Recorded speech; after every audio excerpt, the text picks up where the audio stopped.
मित्रों नमस्कार। मैं पंडित कैलाश चंद्र जोशी आपका स्वागत करता हूं अपने YouTube चैनल संस्कृति सेज में। मित्रों, आज मैं आपके साथ भारतीय राष्ट्रीय कैलेंडर पर चर्चा करने वाला हूं। मित्रों, मैं किसी सामान्य कैलेंडर की बात नहीं कर रहा हूं। आज के समय में हम देखते हैं अनेक प्रकार के कैलेंडर हैं और वह सब निकलते हैं मार्केट में, बहुत मात्रा में मिलते हैं, पाए जाते हैं।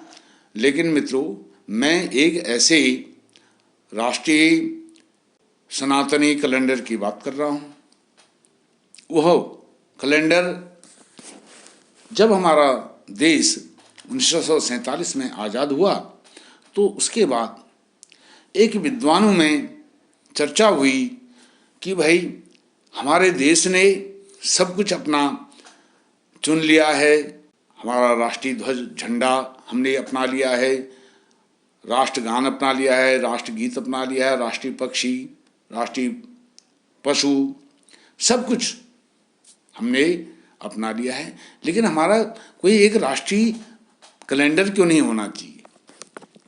तो 1952 में एक राष्ट्रीय कैलेंडर की समिति बनाई गई, भारतीय राष्ट्रीय कैलेंडर की एक समिति बनाई गई और उस राष्ट्रीय कैलेंडर सुधार समिति के जो अध्यक्ष हैं उनको मेघनाद शाह, एक ज्योतिष भौतिक शास्त्री थे, उनको उसका अध्यक्ष बनाया गया। अन्य 6 सदस्य और उनके हुए।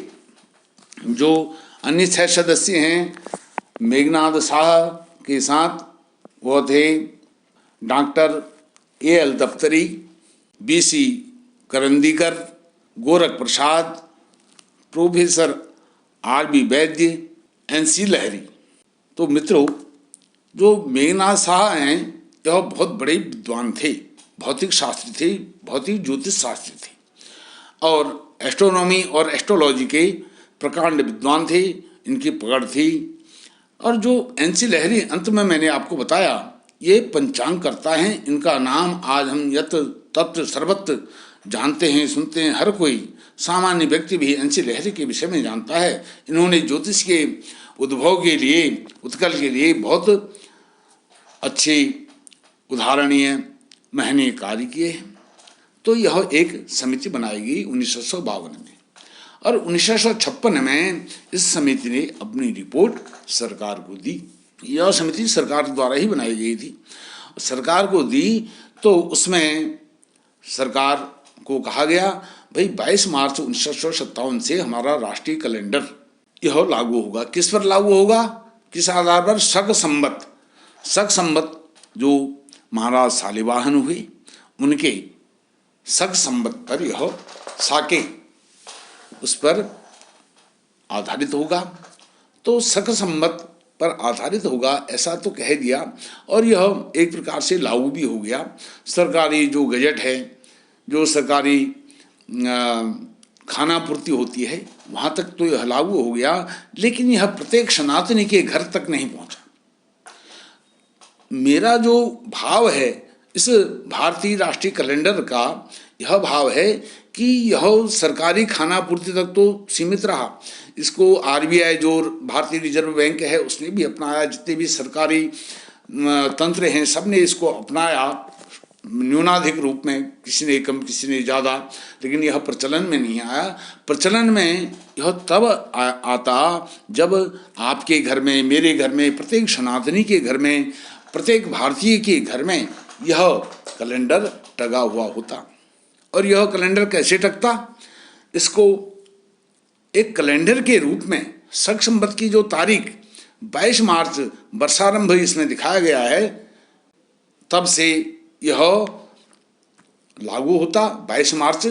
और प्रत्येक वर्ष 22 मार्च इसका समय रखा गया था कि इस दिन से यह लागू होगा। तो वह आज तक देखने में नहीं आया। बड़ा इसमें दुख होता है, भारी मन से यह सब कहना पड़ता है। जैसे मैंने आपको बताया, अनेक प्रयास हुए। 26 जनवरी 1950 को हमने अपना संविधान भी अंगीकार कर लिया, कानून, विधायिका, सब कुछ अस्तित्व में आ गया। लेकिन यह 1957 में आया। 57 में यह अस्तित्व में तो आया, लेकिन यह पूर्ण रूप से प्रचारित प्रसारित नहीं किया गया।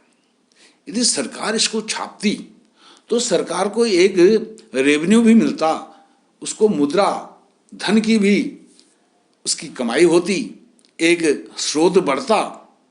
लेकिन सरकार के कि हम इसको बदनीयती ही कह सकते हैं। तब से आज तक जितनी भी सरकारें आई, उन्होंने इस राष्ट्रीय कैलेंडर के लिए कुछ भी नहीं किया, इसके उत्थान के लिए और सनातन के एक सुंदर जो इनोवेशन है उसके उपलक्ष्य में। जैसे कि मेघनाथ साहा ने यह सिफारिश करी और यह सब कुछ लागू हुआ। यदि वह कुछ और समय तक रहते मेघनाथ साहा जी, तो शायद यह प्रत्येक सनातनी के घर तक यह कैलेंडर, राष्ट्रीय कैलेंडर पहुंचता। अब इसमें जो निर्णय हुए वह सब अच्छे हैं, उनका वह एक अलग बात है। मेरा केवल एक उद्देश्य यह है कि यह राष्ट्रीय पंचांग के रूप में परिवर्तित होकर के रह गया, एक किताब के रूप में यह आता है, कैलेंडर के रूप में नहीं आता है, एक पंचांग के रूप में आता है, एक किताब के रूप में आता है।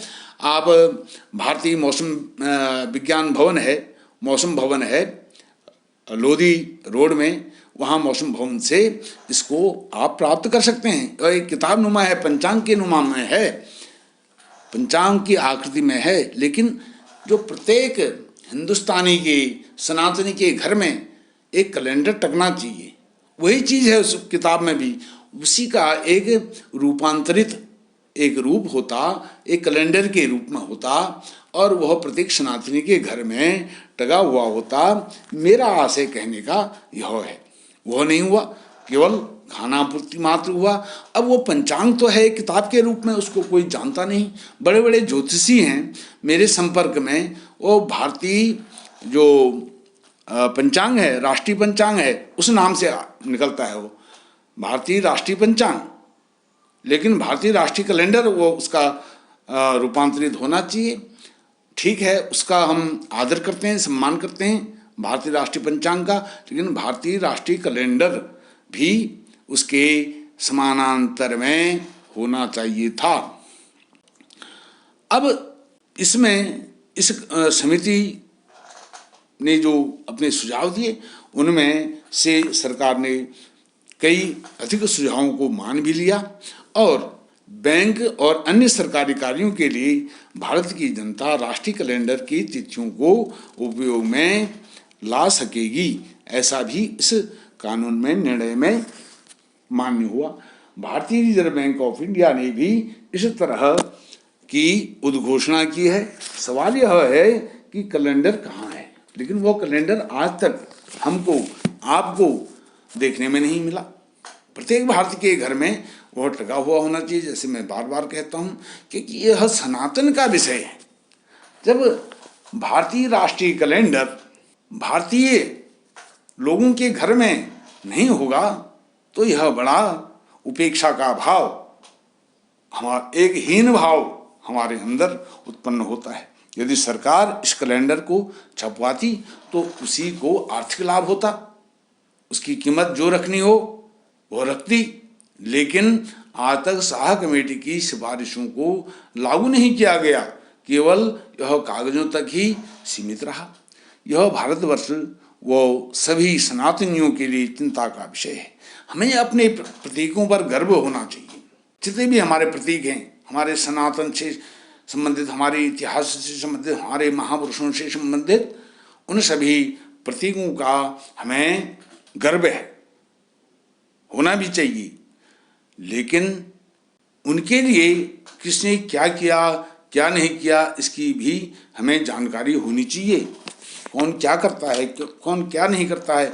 एक कॉमा फुल स्टॉप भी कोई करके जाता है तो उसका हमें नाम लेना चाहिए, उनके कार्यों का नाम लेना चाहिए, जैसे मेघनाथ साहा जी ने यह सब कार्य किए। मित्रों, यह शक संवत पर आधारित कैलेंडर था और एक विक्रम संवत भी है जो शक संवत से और पहले का है, अर्थात ईसा से 57 वर्ष पूर्व विक्रम संवत जो वीर विक्रमादित्य के शासनकाल से विक्रम संवत आरंभ हुआ और उन्होंने भी अपने सनातन हिंदू संस्कृति धर्म को बचाने के लिए बहुत प्रयास किए और वह एक चक्रवर्ती सम्राट के रूप में उभर करके आए। और उसके बाद जितने भी राजा महाराजा हुए और उनकी उपलब्धियां हुई, उन्होंने उसके आधार पर अपने नाम के आगे भी विक्रमादित्य लगाना आरंभ किया। विक्रमादित्य शौर्य के प्रतीक थे और एक हिंदू सम्राट के वह प्रतीक थे।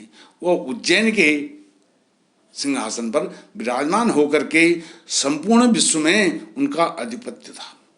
मित्रों, इस प्रकार आपने मुझे भारतीय राष्ट्रीय कैलेंडर पर श्रवण किया। आपका कोटि कोटि धन्यवाद। नमस्कार।